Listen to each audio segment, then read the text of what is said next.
Coming up on Mountain News at 6, one Knott County school is looking for volunteers to help restore archived material following the July 2022 flood. And a House panel approves a bill dealing with Kentucky's labor laws, what it could do regarding breaks and wages. Plus, winter returns this evening. Your first alert forecast coming up as Mountain News at 6 starts now.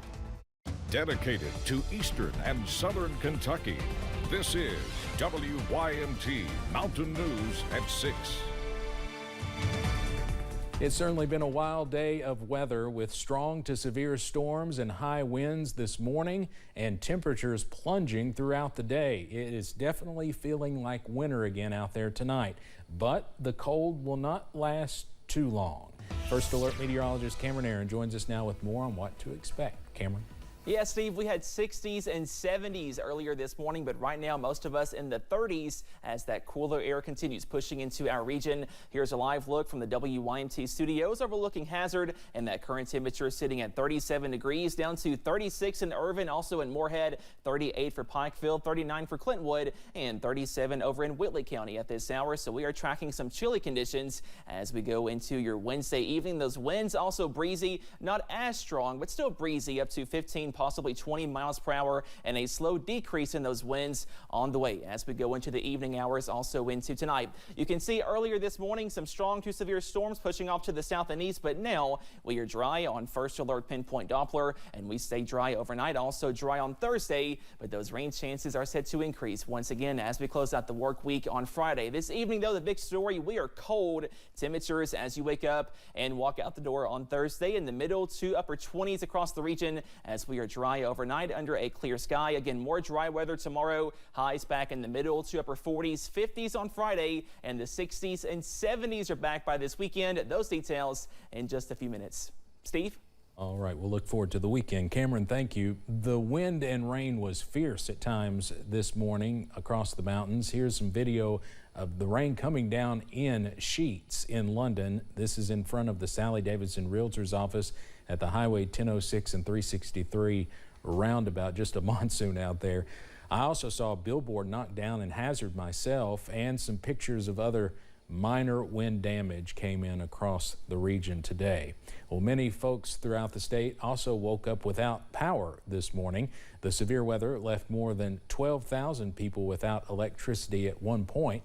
According to the website poweroutage.us, about a dozen counties in the mountains experienced power outages. In Clay County, at least 1,500 people were in the dark at different times. And at last check, nearly 6,000 customers were still without power, those mainly in northeastern Kentucky. The July 2022 flood damaged several materials archived by the Hindman Settlement School. Staff are now working to clean those materials. WYMT's Chandler Wilcox tells us about the cleaning process and how community members can help. Several materials have been in freezers. Staff hope that will prevent further damage from happening. So what happens was when you put them in the freezer, it stops that growth, it kills bacteria. After more than a year of freezing materials, the restoration process has begun. Start taking things out of the freezer, drying them and cleaning them. As you can see here, we have a bunch of stuff, and sometimes it takes days, sometimes even weeks to dry fully. The archives include materials showing decades of history in the mountains and beyond. They will be stored in folders. We will clean them later, and we will also do something called a session, which means that we will make them, we will document them, so they're the history of the item, who donated the item. Staff plan to digitize the materials as well. They are asking for volunteers to help along the way. Volunteers really can do anything that I'm doing. Like, we'll provide training, PPE. If you're coming from a certain distance out, I think it's 45 miles, you can stay here on campus free of charge. And Sulaco says she hopes to have all materials digitized by the end of 2026 or beginning of 2027. In Hyman, Chandler Wilcox, WYMT Mountain News. Part of the materials they are cleaning is a scrapbook made by former Executive Director Elizabeth Watts. That scrapbook includes materials from a trip Watts took to England in August 1939. In Harlan County, a man is facing charges after a standoff with police. It happened last night when Harlan County Sheriff's deputies came to a home to serve a warrant to 31-year-old Jonathan Mitchell. Police say Mitchell barricaded himself inside the home.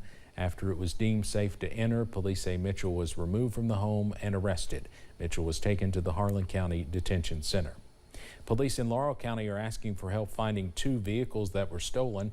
Here's an image of them. Officials with the Sheriff's Department say they are a pewter-colored Chevy Silverado and a green Kawasaki Ninja. Officials say the vehicles were stolen about 10 miles from London overnight. If you have any information, contact the Sheriff's Office at 606-864-6600. And Monticello police say this woman reportedly stole a little boy's bike around 4 o'clock this morning. It was beside the porch of a home on Virginia Avenue. Police say if you know who this person is, let them know. You can contact the Monticello Police Department at 606-348-9313. Just one day after Arleigh Boggs Elementary hosted a reception for the first responders who helped them during a school bus crash last month, a bus on the same route had a run-in with a coal truck this morning. Officials with the school say that none of the students were physically hurt following the incident this morning, but 9 of the 14 Arleigh Boggs students that were in the accident this morning were also on the bus last month. The incident earlier today happened on US 119 at a location known as Rocky Point. Obviously a much less serious crash than the one last month, but scary nonetheless. We're going to hopefully have much more on this tonight at 11. Kentucky's labor laws were debated in a state House panel this afternoon. Some believe Kentucky's laws regarding wages and how they are earned are outdated.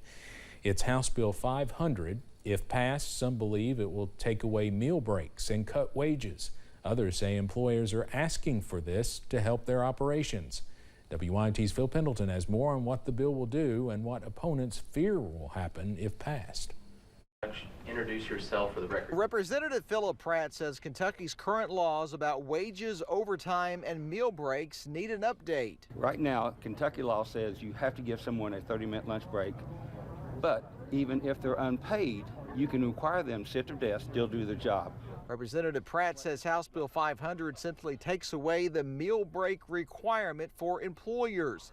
There's also language about company vehicles. It basically said if you're a part-time worker, and again, it goes several things, is the fact that you will not get paid to drive a company vehicle to and from your house, to and from work. Representative Pratt says that a lot of companies contacted him wanting changes to be made. He says they asked to remain anonymous, but he says simply Kentucky needs to be more in compliance with federal laws. But opponents fear the law will have some unintended consequences.